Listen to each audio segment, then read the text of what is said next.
Chris Weidman versus Uriah Hall fight. Now, I say when I saw this for the first time, when I saw the video, when I saw the reruns of the fight, I thought to myself, okay, Chris Weidman versus Uriah Hall. But then I remember back at UFC 168, Chris Weidman versus Anderson Silva.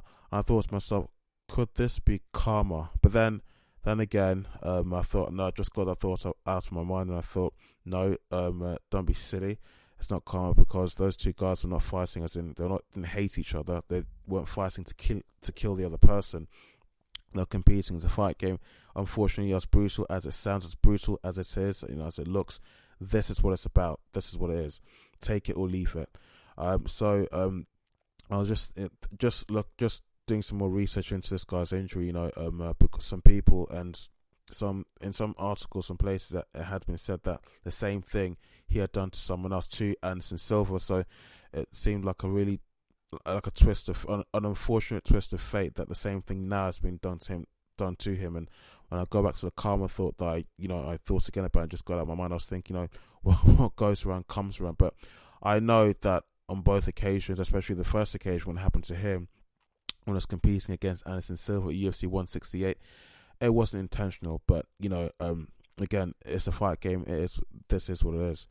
So it wasn't even up to a minute into the first round, and Hall checks really, really well. He checks a kick from Weidman, and just Weidman's, from just looking at the footage, it looks like Weidman's shin, his lower shin, just almost wrapped itself around Uriah Hall's leg. And I've seen this happen before, just quite a few times before in the past, just looking over different fights, even fights as old as going back as far as 2003. And that particular injury that I saw in 2003, that when it was recorded and I watched it on YouTube, is actually a fight that happened here in the UK. I can't remember the name of the two guys that fought, but one thing I've noticed is that once the fighter has executed that leg kick, but the other opponent checks it really well, really well, to the extent that it breaks their leg, they only realize that something is wrong when they try to regain their footing, and they try to just regain their footing, regain their stance, and then suddenly they realize, something's wrong. They lose balance, they fall over, they can't stop themselves from toppling over. They look down and just realize just what's happening. That the look of agony and pure frustration on their face, and that's what I saw in Chris Weidman. It was just mad. It was crazy. How the whole thing happened, and looking at just how the bone structure of the shin of that part of the leg is constructed, just the overall anatomy, and also looking at how the anatomy of the knee. Now you're looking at both sides of the argument, but you're looking at your opponent's knee and then your shin. Just looking at the two bits of the human body, I can see that there's very, very little skin or muscle or flesh or blood vessels there, especially in the shin area, to just at least cushion or to at least absorb a lot of the impacts coming from your opponent. When even if they're going to check something simple as just check your leg kick, and so since that is the case, unfortunately, your shin is going to unfortunately get the worst end of the deal, and it's going to, if your leg kick was hard enough, or if your opponent checks the leg kick well enough, then unfortunately you are going to suffer what looks like a broken leg, or what I heard from someone else, or what I was reading in an article when I was researching this. You're going to suffer a serious fracture, because that of course will require an operation.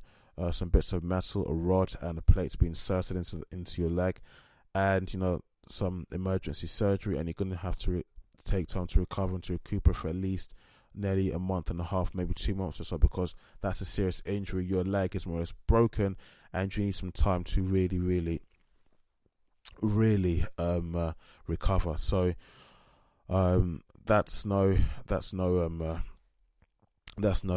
joke at all. And the body is such that when you have an injury, especially a serious injury, always getting so tongue twisted. When you have a serious injury such as this one, a broken bone, or a serious severe fracture, when it heals, you do find that actually it's never really the same again.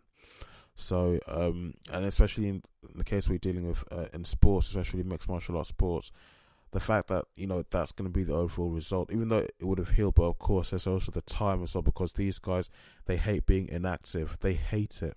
I mean, you saw the case of Hamza Chimaev earlier this year, where he was even, the whole thing was almost like a hoax or something, just to drive some hype and attention. He had COVID-19. He had his fight with Leon Edwards rescheduled more than 3 or 4 times, and I think when he was still showing signs of the virus, or suffering from the symptoms, heavy chest, difficulty of breathing, high temperature, fever, he even went to his social media, his Instagram and his Twitter, and posted something saying he's had enough, blah blah, this and that, and everybody thought it was real. He basically was saying he's going to retire from the sport. He just couldn't continue any longer, and he just didn't feel like competing anymore. Just his mindset had completely changed, and what was initially said was that doctors had said that he should take time off just to recover, to recuperate, and he just didn't like that. He wanted to be in the gym training all the time, and Dana White confirmed this, that he had been told, he'd been given a really strong steroid to just help with to cope with the symptoms, and just it was part of his just for him to to help him to recover and to finally get his health back, so he could go back to competing. And even then he went against the doctor's advice. He went against the doctor's advice and still went back into the gym, was training, and it only made things worse. And so he felt so bad, so physically ill, and mentally just wasn't there anymore. And he took to social media and he posted that post saying, "I can't go on like this, guys, anymore. I've just had enough, and I'm retiring from the sport." And then later on, a few days later, he found out that just a lot of bullshit. It's just to drive some hype around the whole matter, and just to get more eyes on him, more attention and stuff like that. Because people did think it was real.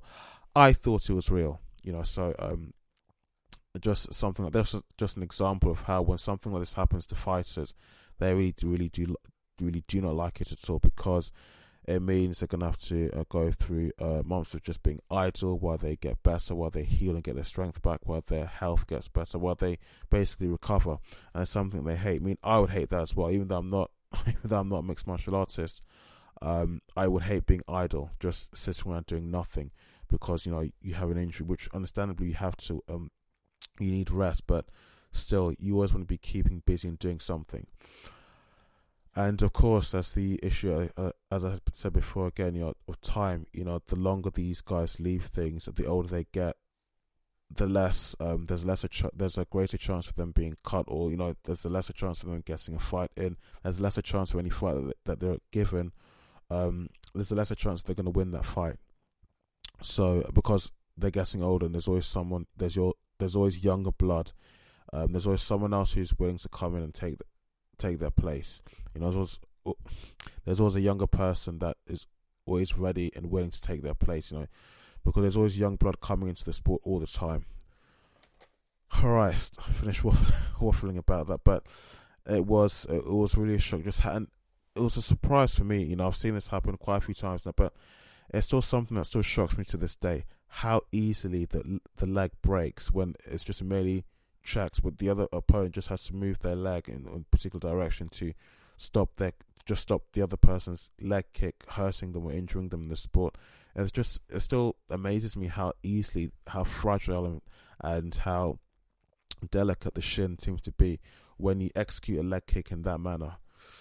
But hopefully he recovers and gets well soon.